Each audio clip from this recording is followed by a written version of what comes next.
Kebijakan politik yang diambil Presiden Soeharto tak jarang dipengaruhi bisikan para leluhur. Halo DC Mania, jumpa lagi di DC Channel, channel yang mengupas kisah tokoh dan perjalanan sejarah bangsa Indonesia. Pada video sebelumnya, kami sudah membahas aktivitas spiritualitas Presiden Soeharto. Sejumlah orang menjadi guru spiritual Soeharto semasa dia menjadi presiden. Sebut saja ada Sujono Humardani yang merupakan rekan Soeharto sesama dari militer. Ada juga Romo Marta, Romo Budi Utama, Romo Diat, dan Romo Mesran yang boleh dianggap sebagai ring satu dunia kebatinan Soeharto. Mereka dianggap memiliki daya linuih, terutama karena kemampuan berdialog dengan roh leluhur melalui teknik meditasi yang dalam bahasa Jawa disebut njarwa. Sujono sangat percaya pada dauh-dauh yang disampaikan Romo Marta, Romo Budi Utomo, Romo Diat, dan Romo Mesran. Dauh-dauh tersebut dianggapnya lebih akurat ketimbang prediksi dan analis para doktor atau pakar manapun.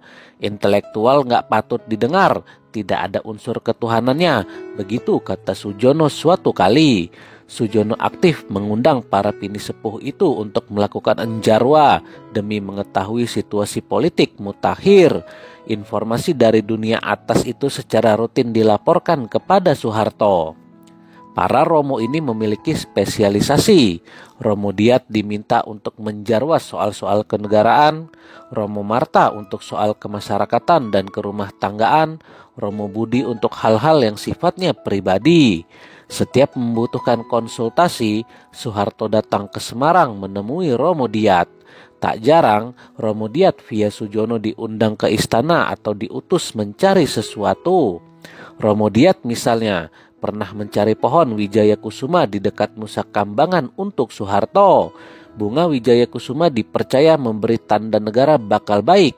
Setelah Sujono dan Romo Diat mendapatkannya, pohon ini ditanam di Cendana, Keraton Solo, dan rumah Sujono. Banyak kebijakan politik Soeharto sebelum dikeluarkan dikomunikasikan dulu dengan roh para leluhur. Saat GBHN dibuat dan saat Indonesia mau merebut Timur Timur, Soeharto terus-menerus meminta pertimbangan dauh ini. Soeharto merasa kebijakannya akan lebih sah mantap bila leluhur mendukungnya.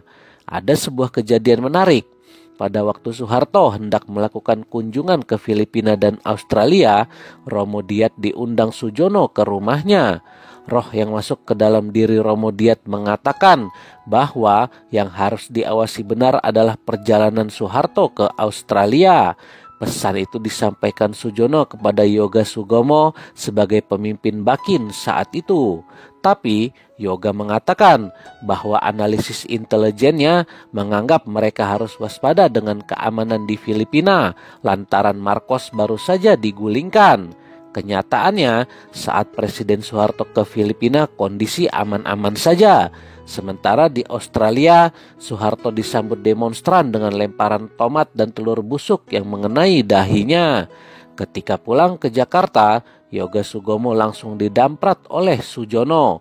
Yoga, mangkane ojo nyepeleke intel spiritualku. Pada 1985, terjadi demonstrasi dari himpunan mahasiswa Islam. Peristiwa ini membangkitkan kegusaran Soeharto. Sujono berinisiatif memanggil Romo Mesran. Roh yang masuk ke dalam diri Romo Mesran menyuruh, golek pentil pelem ijo neng Mojokerto, carilah mangga muda di Mojokerto. Sore itu juga Sujono mengutus asistennya Budia Pradipta ke Mojokerto. Saya naik pesawat Garuda ke Surabaya, terus naik mobil ke Mojokerto, kata Budia. Begitu mendapat mangga muda, Budia langsung terbang lagi ke Jakarta menuju kediaman Sujono. Menjelang dini hari, Budia mendampingi Sujono dan Romo Mesran membawa mangga muda itu menuju istana.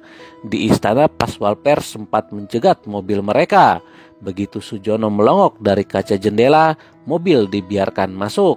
Romo Mesran kemudian menitahkan agar mangga muda itu dipendam di bawah tiang bendera. Malam-malam saya menggali tanah istana dan menanam mangga, kata Budia. Berkat mangga muda itu, menurut Sujono, esoknya demonstrasi itu mereda. Sujono Humardani meninggal dunia pada tahun 1986. Soeharto menghadiri pemakamannya. Saya melihat mata Pak Harto memberbesmili, kata Budia Pradipta, asisten Sujono. Ia jarang melihat Soeharto menangis di depan umum. Itu tandanya Soeharto sangat kehilangan sahabat seperguruannya itu. Apalagi sebelumnya para Romo, guru-guru utamanya juga meninggal. Soeharto sendiri membantah Sujono Humardani adalah salah satu guru spiritualnya di bidang kebatinan. Padahal Jono sendiri biasa sungkem pada saya. Ia menganggap saya lebih tua dan lebih mengetahui soal ilmu kebatinan, ujar Soeharto. Soeharto membenarkan Sujono sering datang membawa buku berisi tulisan. Sujono mempunyai kepercayaan dan sering menyampaikan sarannya ke Soeharto. Saya terima saja sarannya untuk menyenangkan hatinya. Tidak saya telan begitu saja sarannya itu. Saya analisa, saya pertimbangkan apakah rasional atau tidak sarannya itu. Jika rasional, jika masuk akal, maka saya terima. Jika tidak, maka tentulah tidak saya pakai sarannya itu, kata Soeharto. Jadi, yang mengira bahwa Jono itu guru kebatinan saya kecele. Sangkaan begitu tidak benar. Mengenai ilmu kebatinan, Sujono lebih banyak bertanya kepada saya daripada sebaliknya. Ia sendiri pernah berkata, saya berguru kepada Pak Harto. Itulah cerita Soeharto. Banyak kalangan dari dunia kebatinan Jawa melihat setelah kematian Sujono Humardani, Soeharto seperti kehilangan arah. The Smiling General itu seperti jalan sendiri tanpa sahabat dekat. Sejak para sesepuh itu meninggal, Soeharto ngelakoni sendiri. Soeharto konon sudah mencapai ilmu tertinggi, gondelan kayon, pasrah kepada Tuhan yang Maha Kuasa.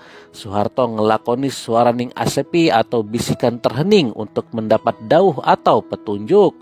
Pak Harto punya ruangan meditasi di rumah Cendana, kata Masud, ketua penghayat kepercayaan yang mengaku pernah melihat ruangan itu. Perlahan, Soeharto mulai meninggalkan budaya kejawen setelah para sesepuh itu meninggal, lalu mendekati Islam. Bagi sebagian orang Jawa, tindakan Soeharto itu seperti keluar dari rel yang telah digariskan. Romo Diat sebenarnya sudah pernah mengingatkan Soeharto untuk mengurungkan ambisinya berkuasa di Indonesia pada periode ketiga di tahun 1982. Namun, Soeharto ngotot agar diizinkan menjadi presiden dan memohon agar Romo Diat memintakan restu kepada Tuhan Yang Maha Esa.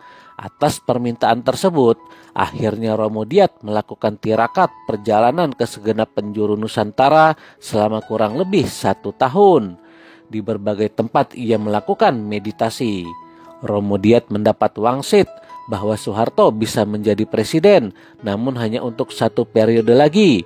Hasilnya itu disampaikan kepada Soeharto. Pada 1984 Romo Diat meninggal. Toto Irianto, putra Romo Diat, pernah mendapat wisik dari almarhum ayahnya.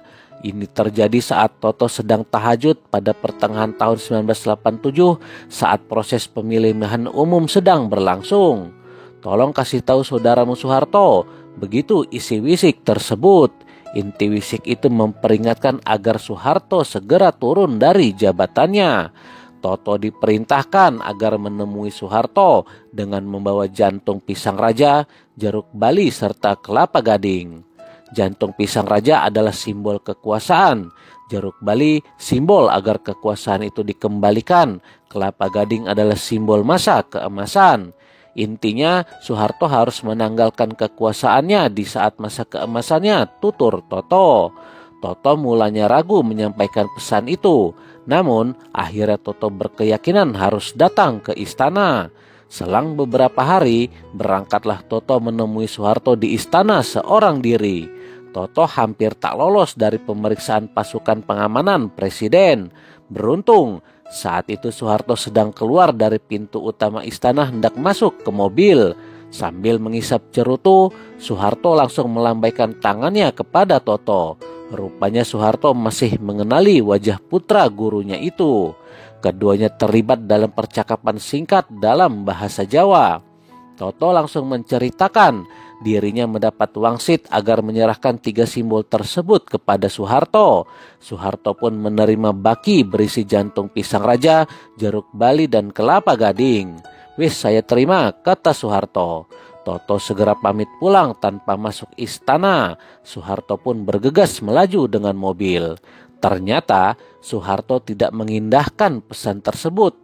Ia terus menginginkan tampuk kekuasaan. Tahun-tahun itu sepak terjang bisnis putra-putrinya mendapat sorotan yang kian tajam. Soeharto seperti lupa daratan. Sampai terjadilah krisis moneter pada 1998 dan ia pun lengser. Tapi itu sudah terlambat. Banyak yang menganggap apabila ia menaati pesan para gurunya itu, di saat tahun-tahun terakhir hidupnya Soeharto akan lebih selamat.